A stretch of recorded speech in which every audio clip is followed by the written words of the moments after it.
cauces del humedal del río Cruces y sus ríos estuariales sustentan una fauna ribereña y subacuática muy diversa, de la cual se conoce muy poco, ¿ya? Esta fauna incluye a anélidos o gusanos anillados, conocidos comúnmente como poliquetos y oligoquetos, que viven en fondos de sedimento.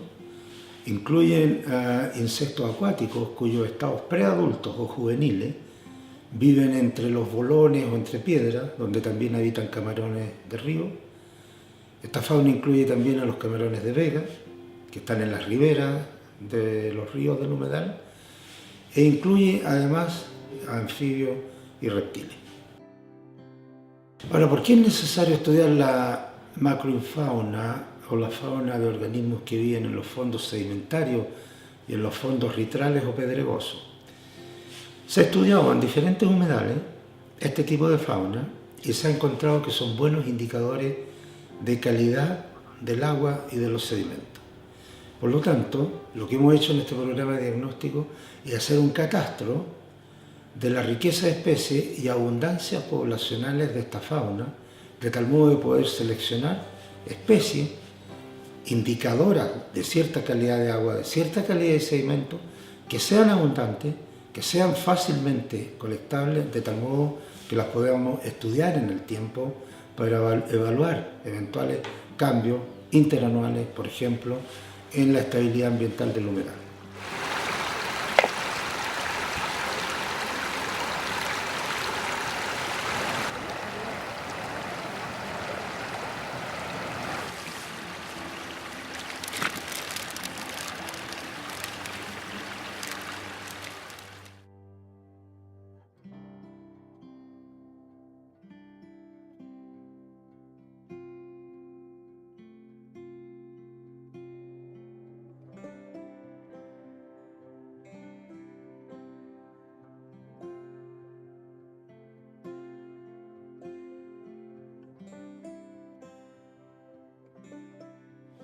Los camarones de río, ¿ya? Los camarones de vega, peces y anfibios son buenos indicadores de calidad de agua.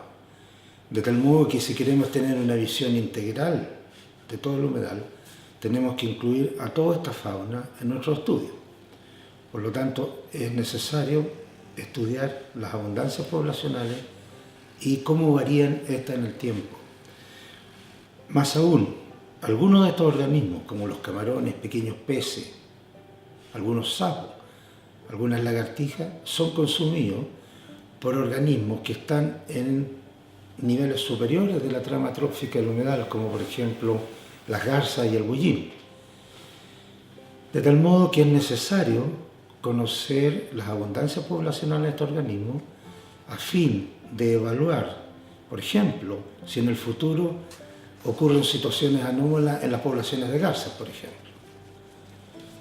Si sabemos entonces cuál ha sido la variación en el tiempo de las poblaciones de estos organismos presas, podemos quizás explicar la variabilidad o la variación en estos organismos que están en la trama superior, como las garzas y los bullines.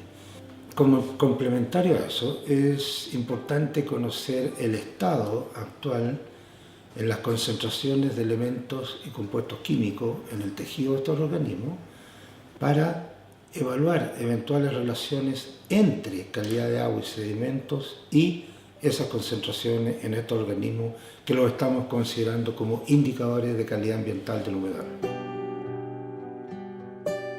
El estudio sanitario de la ictiofauna o del conjunto de peces más comunes o más abundantes en el humedal es relevante, ya que permite analizar eventuales relaciones entre calidad de agua y presencia de patógenos de esta especie o alteraciones patológicas en el cuerpo o en el tejido de los mismos. Este tipo de estudio permite además seleccionar cuál de las especies o cuál especie es una de las más representativas en cuanto a presencia de eventuales patógenos y presencia de parásitos o alteraciones patológicas, de tal modo que la podamos seleccionar para estudios a futuro tendientes a evaluar el estado de la ictiofauna en el humedal.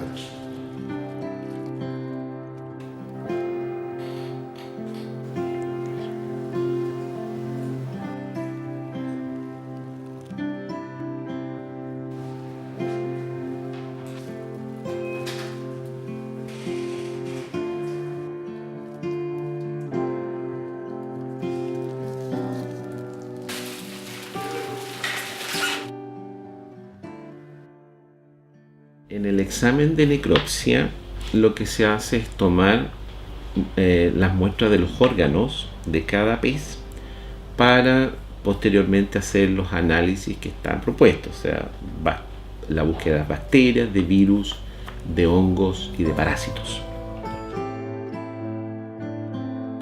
Un estudio histopatológico es un estudio microscópico de los tejidos de un animal o también puede ser de un vegetal. Consiste en realizar un corte muy delgado de un tejido, aplicarle ciertas técnicas para conservarlo, teñirlo con colores especiales de forma tal de que se pueda observar al microscopio y determinar la presencia de anormalidades, vale decir, de lesiones que no corresponden a la estructura normal de un tejido. El objetivo de realizar este tipo de estudios en los peces del humedal del río Cruces es pesquisar la presencia de lesiones microscópicas en los tejidos, las cuales son características de distintos tipos de enfermedades.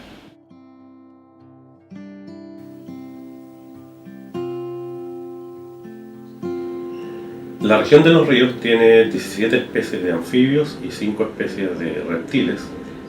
En el sector del humedal del río Cruces, este estudio arrojó la presencia de 5 especies de anfibios y 3 de reptiles.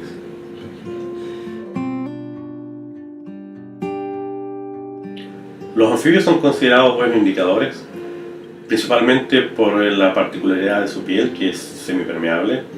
Por lo tanto, además de entrar oxígeno en un proceso de respiración, también ingresan, si es que hay algún evento de contaminación por algún tóxico, pueden eventualmente ingresar este tóxico y disminuir la sobrevida del individuo que ha sido afectado. Por tanto, frente a un diagnóstico, es un grupo que siempre debe ir incluido. Con respecto a los estados de conservación de los anfibios que nosotros encontramos en el humedal, hay 3 categorías. La mayoría están en preocupación menor, 2 especies, casi amenazados, 2 especies, y la especie vulnerable es la rana chilena, que a nivel nacional está categorizada como vulnerable, pérdida de hábitat. Con respecto a los reptiles, la serpiente Tachymenes chilensis, vulnerable, y las 2 lagartijas, Liolemos pictus y Liolemos cyanogacta, tienen preocupación menor y datos suficientes.